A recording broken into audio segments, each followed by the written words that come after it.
physical aspect of something. So it was the same room, same environment, but I was experiencing it at a different level. And I literally reached my hand through the ground and heard somebody screaming.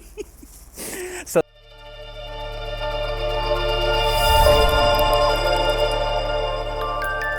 all right. So I wanted to do this particular vlog because it's some important information that needs to be discussed, right? So, what we're going to talk about, or what I wanted to discuss, is who are the Greys and why you shouldn't participate in the DNA testing. So, what I've actually been experiencing is there's information, obviously, in terms of people are familiar with stuff like inner earth or typically like how you have a classroom situation to where you have people who enroll in something and they're being taught and then they advance from one grade level to the next grade level. Well, it appears that you have the same exact thing that's taking place in the indwelling or inner aspects of the operation of a particular planet or environment that you're in. So what I've come in contact with, though, depending upon where you are, so like say you reside in a heavy melanated area, then the ones that seem to be running those particular workshops, those inner workshops, seem to be the ones who are not melanated. So that's how you can have a place that's heavily melanated, but for some reason it seems like it's being controlled by people who don't represent the way that the people actually look like in those environments. So then if you reside in an area that's heavy populated with people who are non-melanated, then I've come in contact with the ones who are actually operating in those inner aspects of how stuff actually functions, they being melanated. So it seems like that might be some type of strategy to prevent advancements in certain groups. Because if you look out on the planet today, of course, based upon what's being projected on a big screen, obviously, it looks like you have certain things being dominated by one specific group of people. And you can kind of like come up with an idea of what group I'm talking about, because when you think about religions or you think about anything that's supposed to be good or great, then there's a particular image that typically gets associated with that. So I find that to be very, very interesting, because when you go beneath the dermis, you'll start to see that what we're actually dealing with is animals. We're dealing with hateful birds, hated birds, detestable beasts, unclean minds, what they call spirits, and so forth. Like, for example, while we're on that topic of like the counterfeit spirit, that's supposed to be something that stems from the so-called demiurges, right? So I was able to witness a birth giving, and I saw this lady come into the room. She had what's called thin yellow fur, right? And she was not of a melanated group. Now I looked at this particular one. I can actually see that they were not human. So they came into the room and they had a big tube. They had a big tube, and inside that tube it was filled with something that looked like pus. And they literally injected it behind the eyeball of this newly brought into existence a baby or child, or whatever you want to call it, of course. And then when I do the research, I'm like, I got to look into this, because it's very interesting when you start thinking about this particular brain and how it does stuff to kind of assist with the the field that you're in, or the particular grid. Most people have a grid over their head that is predicated upon the various things that you're actually participating in. And it literally creates an environment for you based off of what you are putting your energies toward, and perception and all these different types of things. So I'm thinking about this brain. So I've literally transcended the brain in the sense to where I'm not necessarily controlled by the physical body intelligence that's typically associated with the senses. But then I find myself being in a direct competition because it looks like there's something else that's actually using the brain to compete with whatever it is that I'm doing, trying to get me to participate in debasing myself or reducing myself in quality in some kind of way. So then that brings me to the grade conversation. Like in some groups, they're known as the Chitehuli. In certain areas, they're known as the Shetu or whatever. And they're these particular so-called lizard types stuff. But so because they come from a specific group, right, called the Sata. So they come from that group, but then there was some other things that happened in their biologies, of course, that kind of made them gray. Okay, literally while I was in the middle of recording, so a call came in. But what I'm basically saying is that you have these particular beings that are dwelling, and it seems like they're under the ground.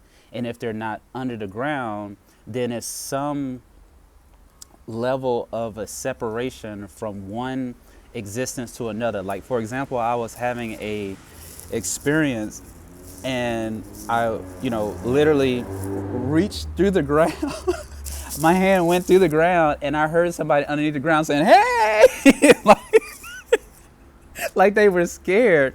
So it would be something similar to what people would call a lucid experience, to where I was up, but I was up in a different field than the field that most people are familiar with in terms of like that physical aspect of something. So it was the same room, same environment, but I was experiencing it at a different level, and I literally reached my hand through the ground and heard somebody screaming. So that shows that there's something that's going on based upon, that's the reason why I wanted to bring the conversation to this brain, and how I'm thinking that there are beings that exist who are purposely manipulating the frequencies of the brain to control the visual experience that people are actually experiencing and what they're actually able to participate in. I don't know if that's location based or if it's DNA or whatever the case may be, genetics, in terms of how they're trying to control what someone's step functions are. So that's the main reasons why you see a rise in injections and all sprayings, all different types of stuff that's happening, because they're literally trying to shut stuff off that you can actually, bring online, because they say that 2% of your information encodes for the body you're in, and 98% they say is junk DNA or it's like offline. But that's the reason why, one of the reasons why I don't necessarily subscribe in the DNA stuff, because they can only give you information from 2 of those grandparents. So like, for example, if you have one someone who participated in lower birth, then they would have parents, and then those parents would give you 4 grandparents, and then those 4 grandparents would all individually have 2 parents. So it keeps doubling. So it goes from 4 to 8 to 16 to 32 to 64 and so on. But then the civilization of deception is only able to give you information when it comes to 2 of them. And if you have, like, literally, you could go like, say, 6 levels, 6 lines of grandparents, and you could reach like 252. So then that means that if you are tracing your lineage from some like Adam, so to speak, then you have to imagine how many different types of beings could possibly be in that. So that's the reason why you want to subscribe into being born of God. And that's a way of actually cleaning up the DNA from animal inclusion, because there's a lot of beings that actually have animal DNA within them. And you can actually look at the people and actually see that there's some extraterrestrial stuff and then there's some animal stuff that's going on with them. And the best way to purge that out and get more to the highest level of a cell that you have within you is to actually fast from participating in lower birth behavior. Like, for example, if someone says that you ate something that's not so clean, then they do what's something called a detox. So this would be the detox for your DNA. And through your vision experiences, you would be able to see the various different stuff that is actually being purged out, because you'll have a battle against that stuff that's trying to remain by trying to get you to participate in how they got there in the first place. So then that brings me back to the conversation of these grays, or what people know as grays. So it appears that we're dealing with some controlling stuff, and they're literally using a breeding style systems to maintain the level of control that they can have with these brains. And I don't, for some reason, I just don't think that these brains were original things that were done for divine people. I think it was an add-on. And if it wasn't an add-on, then the civilization of deception has actually been studying how to make sure that they can send their control signals properly to it. And then they set up their various different groups where they're being taught the true information as to the inner workings of everything. This is how you see how stuff can like see you through televisions or speak to you through devices and so forth. But it's very interesting. So the main thing that I wanted to discuss is like this gray factor. Like, does it actually exist? Is it real? And the reason why you shouldn't participate in the DNA test agenda, because it looks like that's a way of them being able to get information from the people to feed this thing that's controlling the minds and consciousness and all these various different types of stuff of people. Because I've been in situations where it looks like I'm dealing with something that's kind of automated, but when I really think about it, it's automated in the sense where it seems like it's using the brain that I've transcended, to where I'm now commanding the brain, but then there's something else that's competing with me with the brain, trying to shape my experience for me, or trying to get me to actually get back involved into lower birth behavior. So it seems like the controlling mechanisms are better when you're participating in animal behavior. So when you're not participating in animal husbandry behavior, then those particular civilizations of deceptions, whether we want to call them extraterrestrial or whether we want to call them animals or whatever you want to use there, it looks like they don't have the ability to control you that well, and then your voice actually becomes more prominent in the environment that you're in, to where other beings could possibly create some form of a connection with you through communication. But then because of that brain and how they've studied how the frequencies and how the various different things operate, this is why it's important that you learn about these inner workings of yourself, so you can put yourself in a better position. And I would be interested to know if anybody is actually experimenting or experiencing anything to where they feel like they're feeling certain things in the back here, like maybe in the back area, the cerebellum back here, or if they're feeling anything in different areas, or like even in their spine and then the pelvics, or any of this stuff whenever you're sitting on something, whenever you're standing or whatever. And it's very possible that something is trying to create a connectivity to that nervous system or to your neurons to try to be able to control you in your own vehicle, if you get what I'm saying. So it has a very chameleon behavior to it. So I am seeing that when you don't participate in the animal husbandry agenda, like you're not walking into their stalls and mating with bugs and all the various different types of beasts and stuff that they got going on there, the pleasure systems, when you're not doing any of that, and when you are maintaining a certain level of cleanliness in your environment, something's happening there to where it's doing something to their beings and to their environment, to where they're not existing properly. And then that's when you see a lot of the stuff that I'm talking about in my videos actually matriculate and make more sense to you, because I think it's based upon what you are participating in. So once you start learning how different locations of the planet represent possibly a different member of a body, then I think that assists with the type of experience that you have. Like, for example, in the copper colored lands, I'm associating that with something that's more close to the stomach. So I recall when I was in a place once, and I'm literally hearing something communicate, and it sounds like it's coming from in me, but in that area, but I can hear it up here, and it was literally trying to promote certain types of behavior. Do you get what I'm trying to explain? Like almost like a shopping experience, but the animal husbandry thing. So then in the situation I'm in now, I'm hearing it more at the head level where those, of course, where it says the lands have fallen.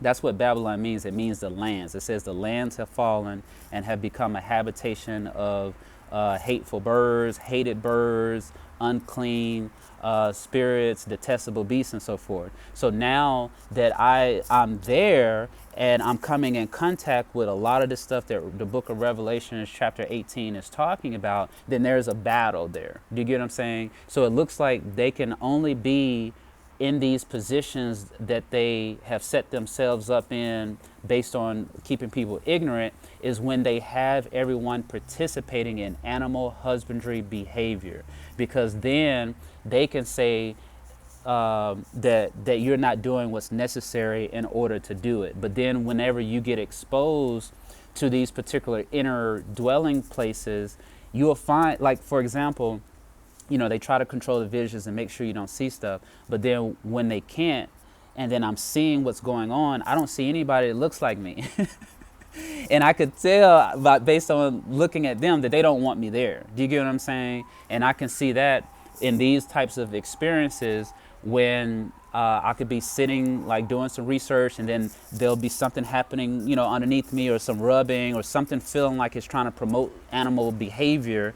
You get what I'm saying? Because it looks like it needs to try to reduce someone in quality to justify them not being in the positions that's rightfully theirs, because that is the only way that you're going to be able to be a proper timekeeper and bring forth the prophecies properly. So if you're participating in animal husbandry, that's the reason why it looks like everybody keeps talking about ships coming and all this other kind of stuff, but then you don't see nothing. It has something to do with whatever it is that you're participating in. And then you'll bring something closer to you if you start participating more in that which is going to actually do the very thing that you're actually waiting to have happen. But if you keep participating in material Freemasonry or the animal husbandry agenda, then you can expect everything to just be what it is, and then you just possibly are experiencing a different degree or a different point in that same system that you're complaining about. So we have to disassociate ourselves from the animal husbandry agenda by detoxing the DNA, which means that you have to refrain from doing like the animals do. Do you get what I'm saying? That's how you detox the DNA. And then you need to learn about the inner workings of yourself. You get what I'm saying? And how you can better position yourself in wherever you're located in these various different ley lines, so we can create the grid that is necessary in order to bring forth that which can possibly help us. But I think we're possibly participating too much in their grid. You get what I'm saying? And then they're actually able to control what takes place, there. So then we actually need to work together, of course, to create and establish something different. So I'm looking at these particular grays as being beings that do exist. Some people call them the Chetahuli. They're talkers. I don't know if anybody's ears or faculties are actually becoming made available to them, but when you become sensitive to these particular senses and so forth, then you'll see how the influence is being done. You get what I'm saying? And how they're using the brain and the nervous system and the neurons to do so. So then obviously you shouldn't be doing the DNA thing either, because you're actually giving them information about you, and it looks like they're feeding something else with this information to where it has a catalog of all of these people, and it's literally somebody's like sitting there tapping on what to do in terms of influencing your situation. You get what I'm saying? Whether it be making something sound like it's happening in your background. Like I've seen a situation where I've heard something sound like it landed on the roof and was running across the roof. I'm just like, what? You know what I'm saying? Or it'll rehash certain types of sounds like a cabinet opening and closing or something along those lines. So it looks like fear, conflict, and perversion is the system that these particular disagreeables operate from. So then if you can disconnect yourself from the animal husbandry agenda, know yourself, and contribute towards that which is divine and quality, then you can transcend those things that they use by influencing the brain to try to carry this stuff out. And then we can create and establish something different. You get what I'm saying? To bring forth the victory and the extermination of these particular parasites. You get what I'm saying? And these disagreeables. And I think that's what's necessary at this moment. So that's what I wanted to do in this particular vlog. If you have any questions or comments, it'd be interesting to get your feedback on this one. But this was not even ordered or anything. I just wanted to hurry up and get some information out for you. All right, I'll see you in the next one.